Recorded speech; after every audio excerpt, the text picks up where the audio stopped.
Assalamualaikum warahmatullahi wabarakatuh.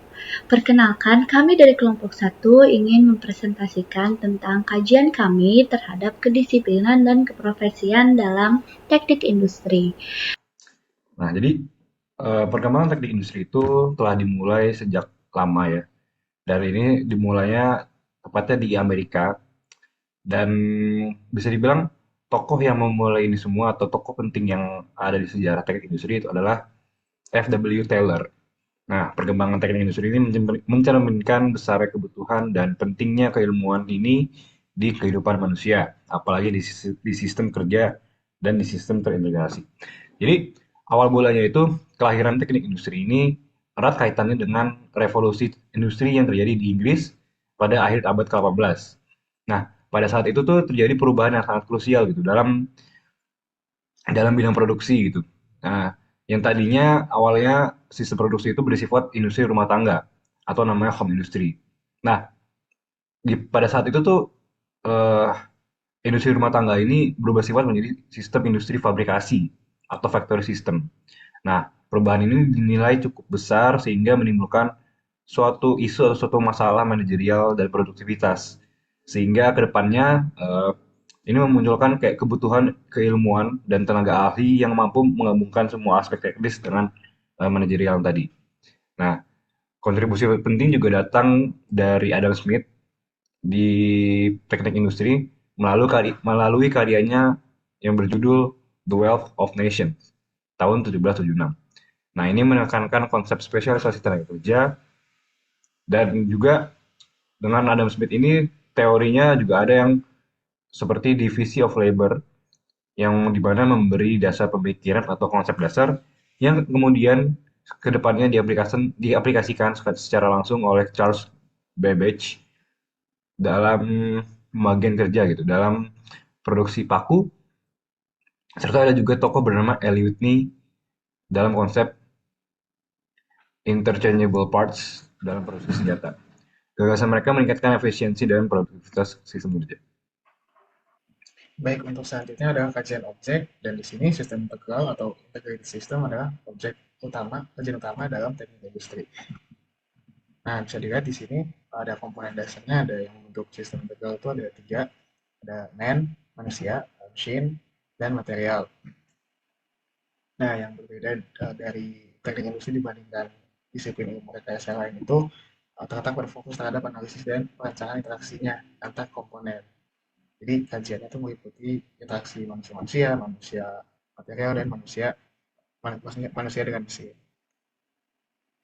Lalu ada juga istilahnya bahwa manusia berevolusi menjadi orang, people, mesin diperluas menjadi peralatan, equipment, dan ditambahkan pula dua komponen penting yaitu informasi dan energi.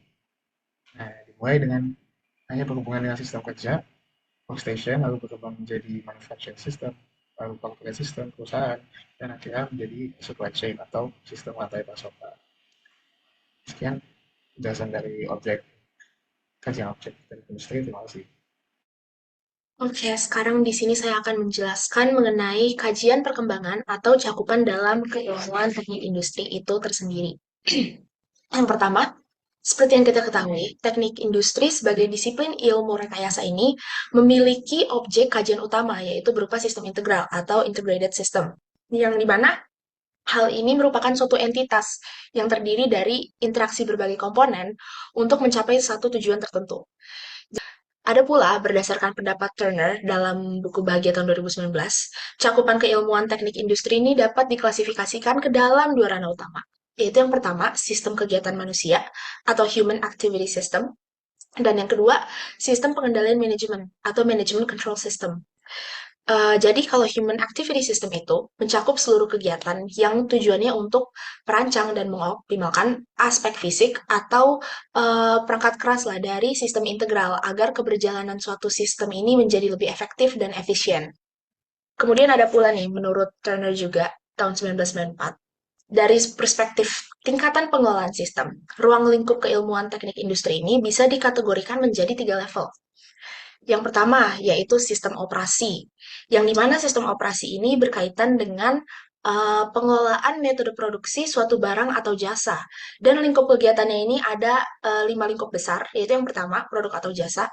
Yang kedua, proses manufaktur. Yang ketiga, fasilitas. Kemudian, tata cara kerja dan standar. Dan perencanaan dan pengendalian produksi. Dan dari setiap lingkup kegiatan eh, 3 level ini tuh memiliki uraian kegiatannya masing-masing. Misal, kalau untuk uraian kegiatan produk atau jasa, ada analisis kebutuhan dan perbaikan keberlanjutan. Kalau untuk proses manufaktur ada penentuan metode produksi dan pemilihan peralatan dan seterusnya. Oke, kemudian beralih ke sistem manajemen, di mana sistem manajemen sendiri itu berkaitan dengan bagaimana cara menangani keterkaitan antara produksi, sumber daya manusia, keuangan, dan sistem informasinya. Untuk lingkup kegiatannya, sesuai pada definisinya sendiri, ada 3 lingkup besar, yaitu sistem informasi, sistem keuangan dan pembiayaan, serta personil atau tenaga kerja. Dan kemudian yang terakhir, ada sistem korporasi, yakni hal ini sendiri itu berkaitan dengan menangani kegiatan perusahaan secara menyeluruh atau secara universal. Di mana lingkup kegiatannya itu ada perencanaan korporasi, kebijakan dan prosedur, pengukuran kerja, serta analisis sistem. Nah, selanjutnya saya akan menjelaskan tentang kajian penerapan, analisis, sintesis, dan desain dalam keahlian teknik industri.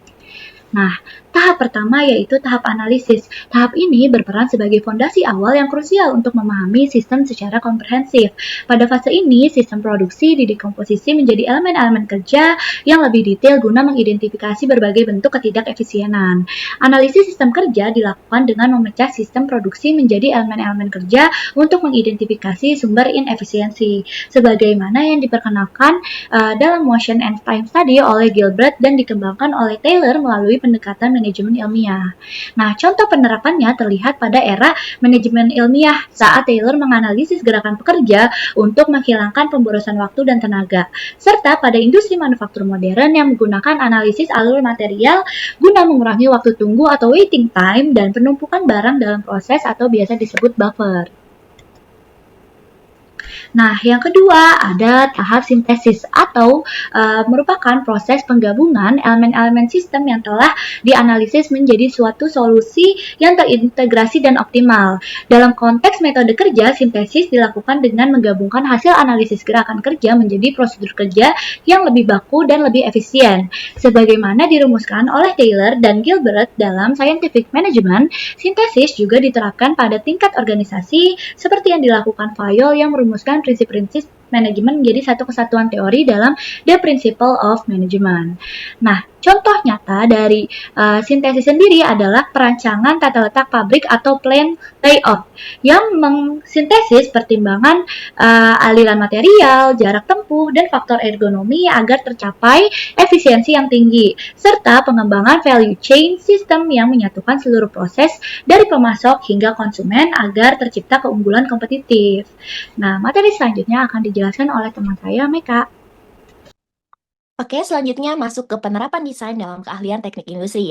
Nah, desain ini ada beberapa definisi. Yang pertama, definisi secara umum, desain merupakan proses inti untuk menciptakan sistem yang mampu memenuhi kebutuhan secara efisien, ergonomis, dan juga produktif. Sedangkan, definisi yang kedua, yakni menurut ABET, yakni Accreditation Board for Engineering and Technology, desain merupakan proses inti dalam menciptakan sistem yang mampu memenuhi kebutuhan secara efektif. Nah, desain sendiri ini terbagi menjadi 3 golongan. Yang pertama, desain sistem kerja. Apa sih desain sistem kerja itu? Desain sistem kerja berfokus pada perancangan sistem kerja yang mana ergonomis dengan mempertimbangkan antropometri, beban kerja, dan kenyamanan operator agar tercapai tingkat efisiensi yang tinggi dengan menggunakan pendekatan ergonomi and human factor engineering. Nah, selanjutnya ada desain sistem produksi. Untuk desain sistem produksi sendiri diarahkan untuk membangun sistem manufaktur yang terintegrasi seperti desain tata letak pabrik yang dikembangkan oleh Motor dan Apple. Juga sistem penanganan material dan penerapan metode kerja yang mampu meningkatkan aspek keselamatan dan produktivitas secara simultan. Nah, yang terakhir ada desain sistem manajemen, yakni desain sistem manajemen mencakup penyusunan prosedur dan kebijakan yang meningkatkan produktivitas. Misalnya, melalui desain sistem pengupahan yang dikemukakan oleh Emerson. Nah, contoh konkret lainnya terkait penerapan desain ini adalah perancangan sistem antrian di rumah sakit ataupun bank dengan model OR untuk mengurangi waktu tunggu pelanggan serta desain sistem persediaan yang optimal. Lanjut ke next slide. Nah, di sini ada diagram mengenai alur kerjanya, dimulai dari kita mengetahui apa sih yang diperlukan, terus setelah kita mengetahui apa aja yang diperlukan atau dibutuhkan, lanjut ke analisis permasalahan. Terus dari permasalahan yang udah kita tahu, kita melakukan analisis, itu habis dilakukan analisis, kita melakukan sintesis. Dan di sintesis ini kita mencari berbagai alternatif solusi. Kita melakukan brainstorming, misalkan kita belum ketemu, kita kembali lagi ke analisis, baru lanjut lagi ke sintesis. Terus dilanjutkan dengan pengambilan keputusan, kita memilih nih dari alternatif itu yang terbaik yang mana. Dan yang terakhir, mendapatkan solusi, baik itu berupa sistem ataupun metode. Nah, jadi secara keseluruhan, baik itu analisis, sintesis, dan desain adalah 3 proses yang saling berhubungan dan membentuk suatu siklus berkelanjutan dalam keahlian teknik industri. Nah, yang tadi analisis berfungsi untuk memahami permasalahan dan kondisi sistem yang ada, kemudian juga sintesis menggabungkan temuan analisis menjadi suatu konsep solusi yang terintegrasi, dan yang terakhir desain mentransformasikan konsep tersebut menjadi suatu sistem nyata yang dapat dioperasionalkan. Nah, dengan kita memahami semuanya ini, kita dapat meningkatkan efisiensi, kualitas, dan juga daya saing melalui metode yang terstruktur dan juga terukur. Ini melanjutkan. Yang pertama, kajian profesi dalam teknik industri dan asosiasinya. Yang dimana profesi dari teknik industri itu bukan masalah suatu produk jadi baru. Namanya improve atau menambahkan value, added value dari suatu sistem maupun produk. Jadi itu utamanya industrial engineering yang tidak menghasilkan produk baru, namun membuat produk baru memiliki added value. Bisa itu lebih efisien, efektif, dan lainnya.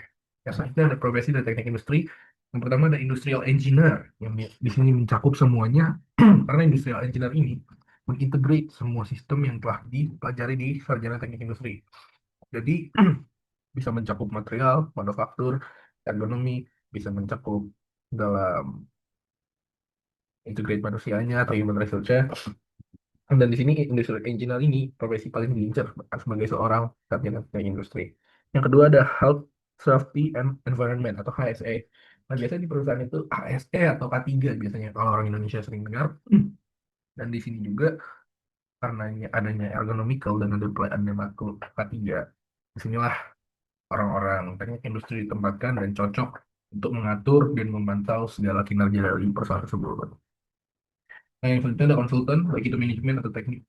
Karena teknik industri merupakan jurusan yang general, maka teknik industri ini bisa loh menjadi konsultan, atau sarjana teknik industri ini bisa menjadi konsultan manajemen ataupun teknik. Karena apa? Karena ilmu yang dipelajari mencakup seluruh teknik dalam secara general.